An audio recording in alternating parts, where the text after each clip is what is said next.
बहुत कम उम्र में मैं विधवा हो गई थी। अब मेरी उम्र 40 साल की हो चुकी थी, लेकिन मुझे घर संसार बसाने का बहुत मन करता था।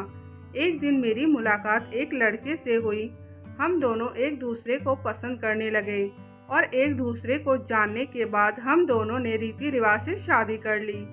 शादी के बाद रोज रात को मेरे सोने के बाद मेरा पति घर से निकल जाता। मेरे पति का रोज का यही सिलसिला था। मैंने एक दिन मेरे पति का पीछा किया।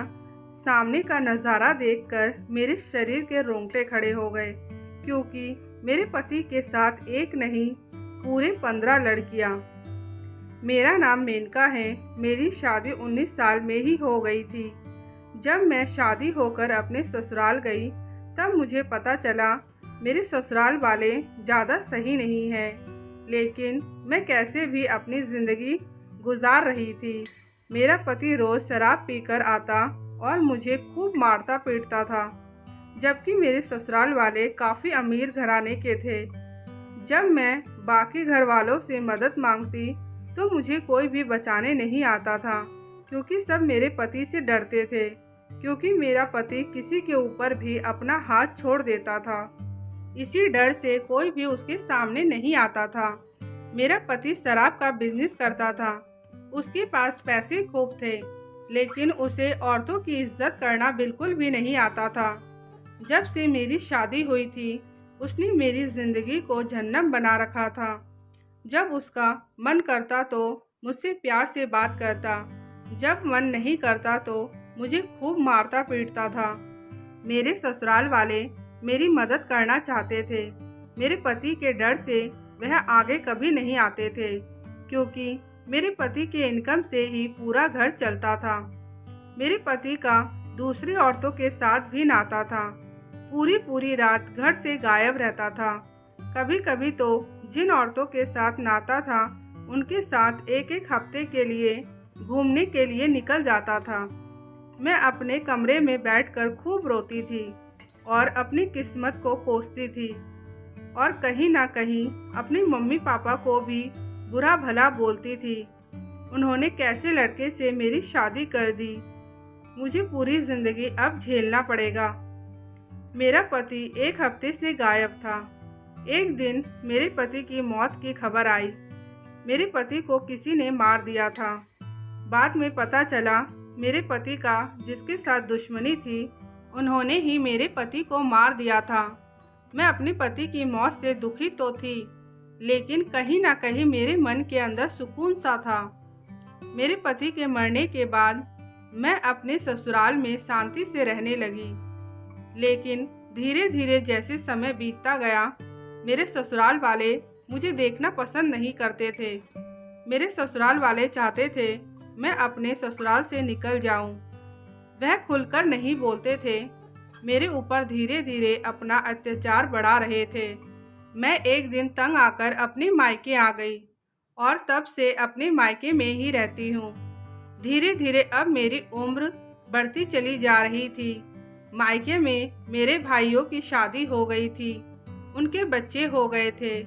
सबको देखकर मुझे भी लगता था कि मेरा भी एक घर संसार होता, मेरा पति होता, मेरे बच्चे होते। मैं अपना गुजारा जॉब करके करती थी। एक दिन मेरी मुलाकात एक लड़के से हुई।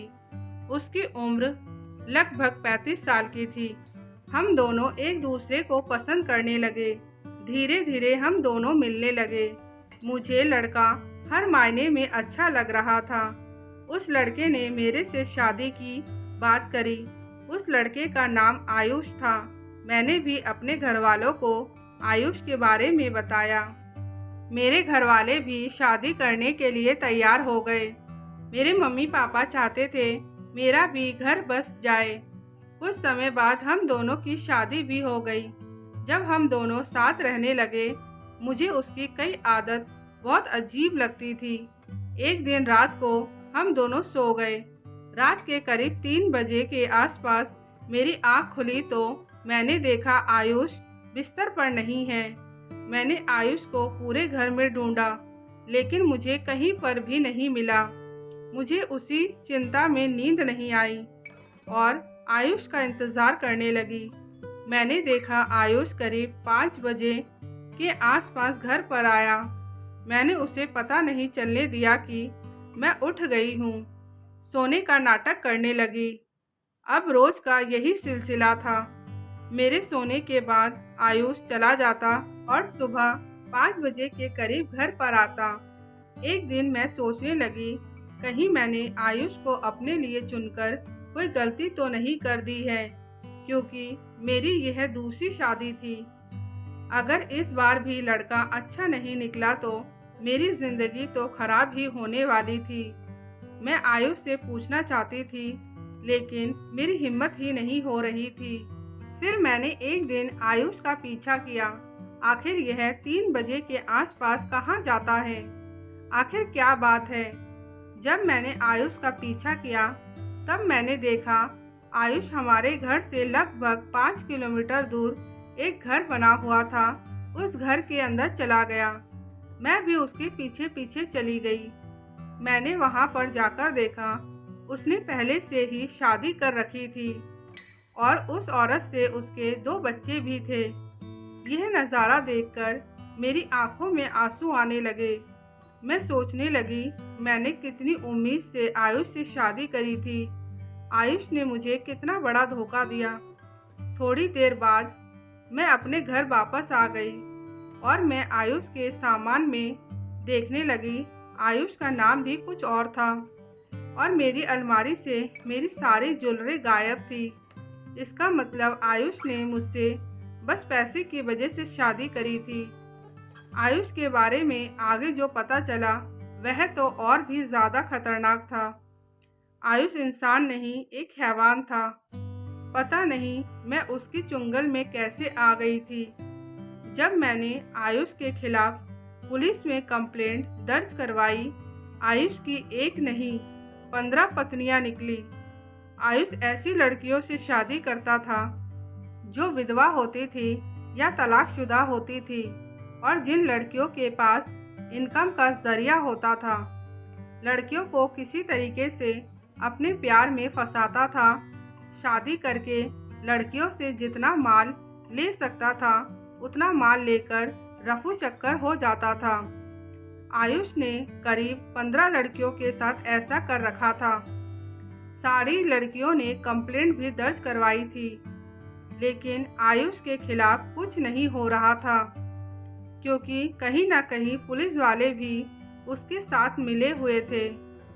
आयुष पुलिस वालों को पैसे देकर केस को आगे नहीं बढ़ने देता था और शादी के वक्त जिन लोगों को परिवार बनाकर लाता था वह सब लोग भाड़े के होते थे। लेकिन इन सब में मेरी ज़िंदगी बिल्कुल ख़राब हो चुकी थी।